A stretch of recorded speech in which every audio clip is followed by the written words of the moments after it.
अरे जा का दे क्या होता रुका। कौन चल रहा? अरे परीक्षा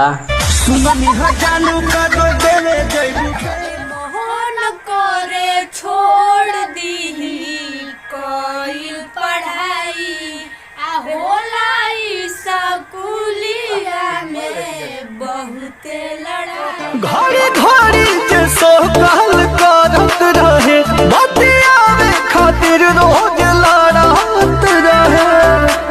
जे पगला घड़ी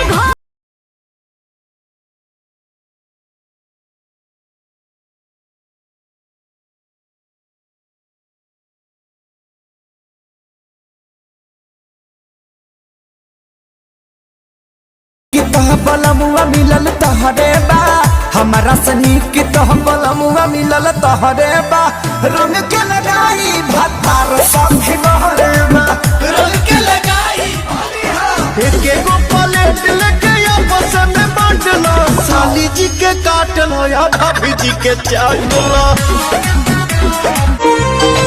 कुछ कहलू न सुनलू मुँह फेरली हलू ए जान तू दिल में बड़ा दुख दिहलू पता चलल ना।